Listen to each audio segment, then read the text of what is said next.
Like, comment, and subscribe.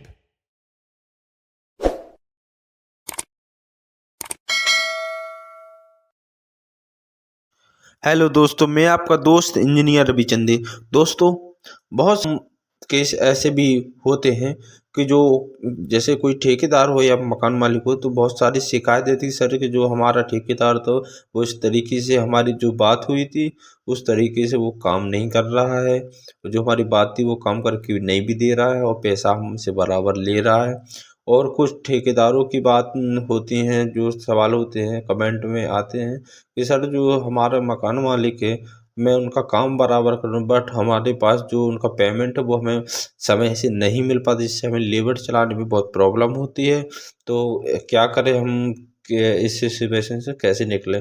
तो दोस्तों, मैं आप दोनों पक्ष वालों को मैं ये बताना चाहता हूँ कि जब भी आप कोई भी कार्य करें तो हमें हमेशा स्टाम्प का प्रयोग करना बहुत ज़्यादा ज़रूरी होता है, क्योंकि ऐसा कुछ नहीं है कि कोई गलत, जैसे ठेकेदार है वो गलत चल रहा है या मकान मालिक गलत है, हम किसी को गलत नहीं बोल सकते, क्योंकि जब तक हमें कोई बात सामने पता ना चले हम एक दूसरों की कमियां निकालते रहेंगे।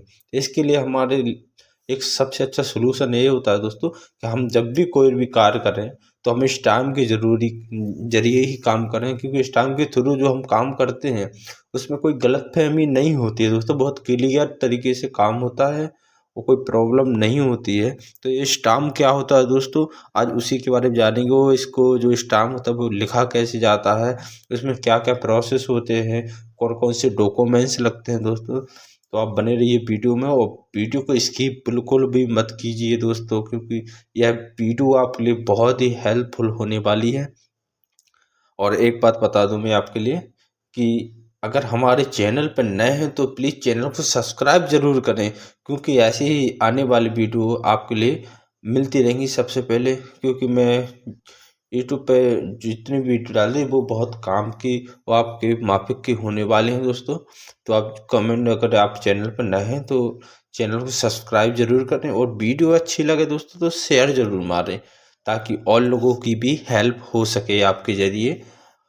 ठीक है दोस्तों, तो वीडियो को शुरू करते कि पहले हम समझेंगे कि स्टाम्प होता क्या है और हम किस स्टाम्प पर कितने वाला स्टाम्प हमें लेना चाहिए।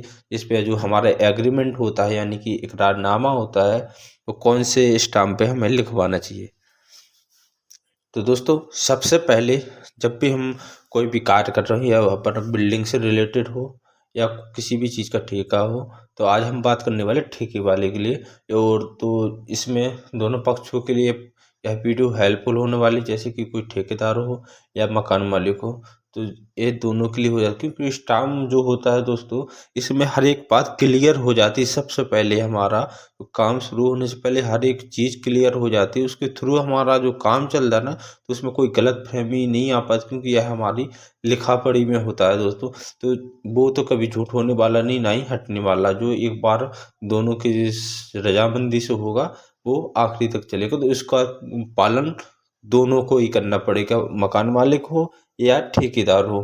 तो ये चीज़ दोनों को फॉलो करना पड़ता है, इसीलिए स्टाम्प का यूज बहुत ज़्यादा माना जाता है दोस्तों। तो जब भी पहली बात जो स्टाम्प है तो वो हमें कितने रुपए वाला स्टाम्प यूज करना चाहिए दोस्तों। जैसे कि आप बिल्डिंग का कोई भी वर्क का ठेका ले रहे हैं या दे रहे हैं आप ठेकेदार को, तो आप जो है वो 100 वाला ही स्टाम्प आप चूज़ करें, इससे कम वाला ना करें। तो वैसे कम वाले में कोई प्रॉब्लम नहीं होती, बट आप 100 वाला ही मैं जो आप सजेशन दूंगा कि आप जब भी स्टाम्प लिखवाएं वो 100 वाला ही लें। उसकी बात करें तो अगर 100 वाला आप स्टाम्प लेंगे तो आपको 200 रुपये उसके समथिंग पड़ जाएगा। ठीक है दोस्तों। और इसके बाद जो 100 से 200 रुपये का आपका जो टाइपिंग का चार्जिंग का लग जाएगा स्टाम्प का, तो आपसे 200-400 रुपये में आपका जो है काम बिल्कुल कंप्लीट होने वाला है यहाँ पर। ठीक है दोस्तों। वो यह स्टाम्प जो है वो आपको कचहरी जाना पड़ेगा, वहाँ से जो किसी लॉ वकील से आपको संपर्क करके वहाँ से एक 100 वाला स्टाम्प ले लेना है। और स्टाम्प आपको एक नहीं लेना दोस्तों, 2 स्टाम्प आपको लेना पड़ेगा, ताकि जो प्रथम पक्ष के लिए भी होगा और द्वितीय पक्ष के लिए भी होगा। तो इस बात का आप ज़रूर ध्यान रखें कि जो स्टाम्प हो वो 2 ही लिखाना पड़ेगा आपके लिए। वो स्टाम्प 2 क्यों लगाना पड़ता है वो मैं आगे आपको वीडियो में बताने वाला हूँ। ठीक है दोस्तों, अभी ये बात तो होगी हमारी स्टाम्प की। स्टाम्प हमें कितना वाला यूज करना है, तो हमें हमेशा 100 वाला ही स्टाम्प यूज करना है। अब बात करते हैं इसमें जो क्या लिखवाएं, किस हिसाब से मैं इसका पूरा प्रोसेस क्या होता है दोस्तों। तो हम जैसे कि आप एग्जाम्पल के लिए हम स्क्रीन पर एक वीडियो दिखा रहे हैं आपको। जैसे कि हमने एक स्टाम्प बनवा लिया, उसको हम वहाँ पर इकरारनामा बोला जाता है दोस्तों। तो इकरारनामा क्या होता है, इसका प्रोसेस क्या होता है, तो उसमें सबसे पहले प्रथम पक्ष होगा। प्रथम पक्ष मानी कि ठेकेदार जो लिखवा रहा है स्टाम्प, वो प्रथम पक्ष में आ गया है। तो प्रथम पक्ष में इस तरीके से तो मैं एग्जाम्पल के तौर पे किसी का नाम मेंशन करके बता रहा हूँ आपको, ताकि आपको समझने में एक आसानी हो इकरारनामा के जरिए। ठीक है दोस्तों, प्रथम पक्ष मैं मोहनलाल तनय श्यामलाल जाति प्रजापति निवासी ललितपुर उत्तर प्रदेश वार्ड नंबर 15 का रहने वाला हूँ। और जो इनका आधार कार्ड नंबर होता है वो 567889। तो इस तरीके से आपको अपना आधार नंबर वहाँ पर मेंशन करवा देना है, यानी कि वहाँ पर लिखवा देना है। दूसरा मोबाइल नंबर, तो वहाँ पर जो भी आपका मोबाइल नंबर है आपको वो मोबाइल नंबर वहाँ लिखवाना है।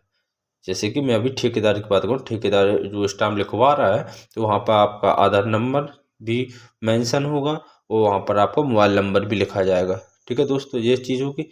अब बात करते हैं द्वितीय पक्ष की, यानी कि मकान मालिक की। तो मकान मालिक का भी आपके इसी में नाम दर्ज होगा। जैसे वो आ जाएगा आपका द्वितीय पक्ष में। द्वितीय पक्ष में जैसे कि यहाँ पर दिया गया है महेश तिवारी तनय भानु तिवारी निवासी Lalitpur Uttar Pradesh ward number 1, Aadhaar number and mobile number, ये दोनों का मेंशन हो गया, निवास जगह और शहर। ठीक है दोस्तों, अब इसका जो आगे का प्रोसेस है वो किस टाइप से होता है दोस्तों, अब आप इस चीज़ पर बिल्कुल ध्यान देना, क्योंकि यह चीज़ आपके लिए बहुत ज़्यादा इम्पोर्टेंट होने वाली है। क्योंकि अभी तो आपका जो है नाम मेंशन हुआ है, अब जो ठेकेदार स्टाम्प लिखवाएगा तो उसको किस तरीके से लिखवाना है वो आपको मैं बता रहा हूँ। फिर बताऊँगा जो मकान वाले लिखवाएगा वो किस तरीके से लिखवाएगा। मैं मोहनलाल ठेकेदार, मैंने महेश तिवारी तनय भानु तिवारी यहाँ निवासी ललितपुर के हैं, मैंने महेश तिवारी जी के मकान का ठेका लिया है, जिसका क्षेत्रफल 20 बाई 50 बात करें तो 1000 वर्ग फीट है। ठीक है दोस्तों, ये हो गया हमारा जो इसके मकान की जो लंबाई है वो 50 फीट है और चौड़ाई 20 फीट है। तो ये हमारा 1000 स्क्वायर फीट हो गया है। ठीक है दोस्तों, इसके बाद लिखूंगी जिसका ग्राउंड फ्लोर यानी एक मंजिल का ठेका लिया है, जिसमें गड्ढे खोद के column tie beam DPC ceiling DPC RCC lintel beam और जो लेंटर के साथ होती है वो लटक बीम, कॉलम की साइज 9 इंची बाई 13 इंची है। आउट एरिया यानी बाहर वाली दीवारों की जो चिनाई है वो हमारी 9 इंची की होगी, अंदर वाली दीवारों की चिनाई होगी लेंटर स्लैब में के नीचे वो 4 इंची की होने वाली है, जिसमें पानी वाले पाइप छाप यानी प्लास्टर गिट्टी वाला फर्श डाल के देंगे। ठेका स्ट्रक्चर का है, जिसमें कोई भी टाइल्स का वर्क नहीं किया जाएगा, फर्श करके देंगे, जिसकी नाप यानी कि जो हमारा लेंटर होता लेंटर पे जो उसकी नाप होगी वो हमारी छज्जे से 74 होगी, यानी विद छज्जे के हमारी जो नाप होती है तो वो हम 74 के हिसाब से उसका नाप करेंगे, जिसका मूल्य 190 रुपये वर्ग फीट में तय हुआ है।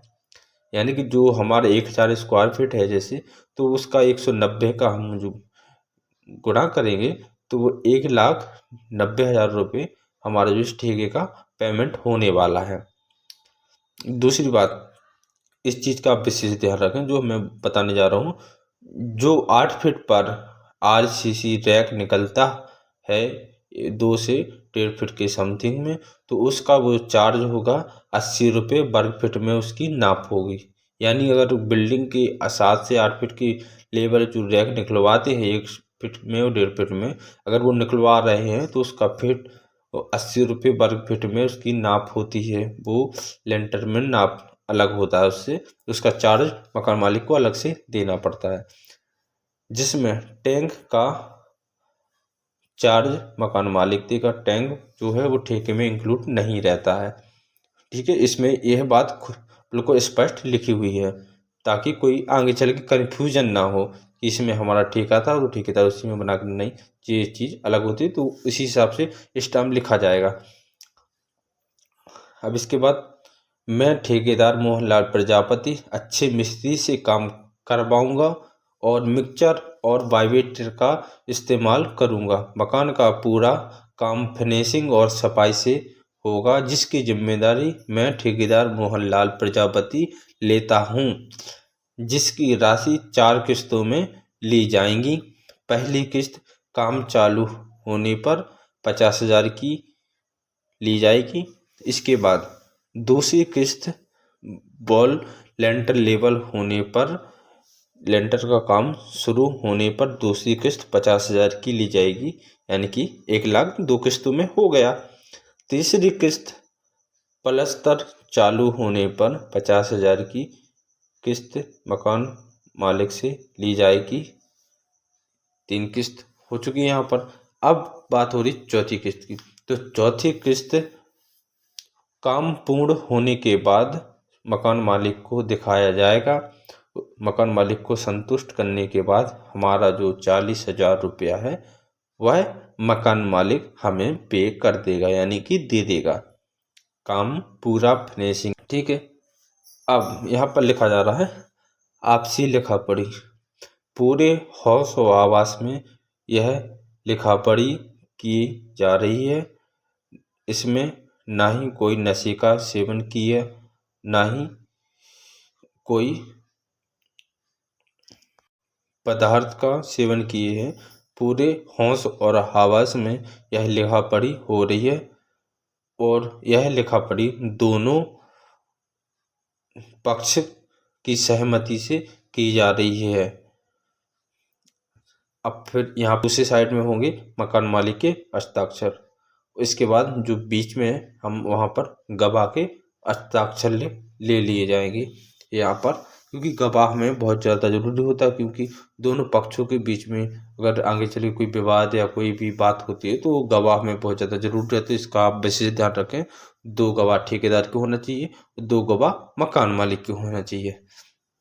ऐसे ही दोस्तों, अब मैंने बोला था कि वीडियो में हम कुछ आगे आपको बताएंगे कि जो अभी यह तो हो गया 2 स्टाम्प की हमें ज़रूरत पड़ने वाली है। तो यह तो पहला स्टाम्प हुआ, यानी प्रथम पक्ष वाले का, और दूसरा पक्ष वाला हमारा मकान मालिक हो। तो वहाँ पर हमें 2 स्टाम्प की ज़रूरत पड़ती है। जो एक मकान मालिक वाला स्टाम्प रहेगा ठेकेदार के पास और ठेकेदार वाला स्टाम्प रहेगा मकान मालिक के पास, ताकि एक दूसरे पे अगर कोई मकान मालिक कोई दिक्कत करता तो ठेकेदार उस पर कार्रवाई कर सकता है, और ठेकेदार कोई दिक्कत करता है तो फिर मकान मालिक ठेकेदार पे कार्रवाई कर सकता है। इसके लिए 2 स्टाम्प हमें बहुत ज़्यादा ज़रूरी होते हैं, इसलिए हमेशा 2 स्टाम्प ही लिखवाएं और दोनों पर हस्ताक्षर और गवाह के हस्ताक्षर जरूर करवाएं। अब दूसरे पक्ष वाले की दूसरा स्टाम्प होगा तो स्टाम्प पूरा सेम यही लिखा जाएगा। बस यहाँ पर जो चेंज होने वाला है वो है प्रथम पक्षदार में यहाँ पर लिखा है मैं प्रथम पक्षदार मैं मोहनलाल तनय श्यामलाल प्रजापति निवासी ललितपुर। तो यहाँ पर प्रथम पक्ष में फिर जी आ जाएंगे कौन से, हमारे महेश तिवारी तनय भानु तिवारी जिला ललितपुर। जो हमारे दूसरे पक्ष में वो यहाँ पर प्रथम पक्ष में हो जाएंगे, और जो प्रथम पक्ष में ठेकेदार थे वो दूसरे पक्ष में पहुँच जाएंगे यहाँ पर। और यहाँ पर लिखा है मैं मोहनलाल ठेकेदार, मैंने महेश तिवारी तनय भानु तिवारी का मकान का ठेका लिया है। तो यहाँ पर मेंशन हो जाएगा मैं महेश तिवारी तनय भानु तिवारी, मैंने अपने मकान का ठेका मोहनलाल ठेकेदार को दिया है और काम है जो फिनिशिंग में होगा। बकाया जो आपका जो इसमें जो मेंशन हुआ है कि कितने रुपए स्क्वायर फीट में लिया जाएगा, कितना एरिया है हमारा और कितनी फिनिशिंग से ठेकेदार हमें काम करके देगा, बायोमीटर चलाएगा, मिक्सचर मशीन का यूज करेगा, तो और काम हमारा पूरा फिनिशिंग से देगा। जो किस्त है वो मैं मानता हूँ, मैं इसी हिसाब से दूंगा। बस हमारा जो तय होगा किस्तों का कि किस लेवल पे हमें किस्त देना है, जितना काम हमारा हो जाएगा उसके हिसाब से हम ये किस्तों की हम जो हमारी बात है उसके हिसाब में चलूँगा, उसके थ्रू चलूँगा। इसके अकॉर्डिंग आपको ये दूसरा वाला स्टाम्प लिख लेना है, जिससे हमें आगे कोई भी प्रॉब्लम नहीं होने वाली। अगर इसमें कोई ठेकेदार कोई दिक्कत करता है या काम अच्छा नहीं करता है तो आप उस पर कार्रवाई कर सकते हैं। और यहाँ पर अगर मकान मालिक आप परेशान कर रहा है किसी बेवजह, तो आप उस पर भी कार्रवाई कर सकते हैं। इसके लिए ये स्टाम्प बहुत ज़्यादा ज़रूरी होता है। और इसमें कहीं भी स्टाम्प लिखने के बाद फिर कोई मकान मालिक हो या ठेकेदार हो, वो यह नहीं बोल सकता कि मेरी इस चीज़ की बात नहीं थी। दोस्तों, जितना कुछ आपका स्टाम्प में मेंशन होगा यानी कि लिखा होगा वही आपका माना जाएगा, अन्यथा इसके अलावा आपका कुछ भी नहीं माना जाएगा, क्योंकि जो लिखा होगा वही आपका चलने वाला है। तो आप बिल्कुल सतर्कता से और ध्यान से जो भी इकरारनामा आप लिखवाएं बिल्कुल सोच समझ के और अपने हिसाब से ही लिखवाएं। जो आप करना चाहे तो पहले ही पूरा तय कर लिया जाए, इसके बाद हम स्टाम्प लिखवाएं। उसके लिए मैं एक सादा कागज़ लेना है आपको। सादा कागज़ पर आपको पहले पूरी लिखा पढ़ी करवा लेनी है और फिर दोनों पक्ष बैठ के देख लेना कि हाँ हमारा जो लिखा पढ़ी है संतुष्ट है, हम इतने में आपको दे सकते हैं, आप हमारा इतना काम कर सकते हैं। इसके बाद ही आप स्टाम्प पर ये सब अपना मेंशन करवाएं और अपने साइन करवा के काम करवाएं। तो वीडियो कैसी लगी दोस्तों कमेंट बॉक्स में ज़रूर बताएं, और वीडियो अच्छी लगी तो शेयर जरूर करें। चैनल पर नए हैं तो सब्सक्राइब जरूर करें दोस्तों। और मिलते हैं अगली वीडियो में, तब तक के लिए नमस्कार। और कमेंट बॉक्स में ज़रूर बताएं कि आपके साथ कोई प्रॉब्लम हुई है, इस करी की अगर कोई प्रॉब्लम है तो आप हमसे संपर्क कर सकते हैं। और स्टाम्प से रिलेटेड या किसी भी चीज़ से रिलेटेड आपकी कोई सवाल हो या वास्तु से रिलेटेड कोई सवाल हो तो आप हमारे चैनल से जुड़ें, आपको हर एक चीज़ की वीडियो मिलती रही। तो मिलते हैं अगले वीडियो में, तब तक के लिए नमस्कार।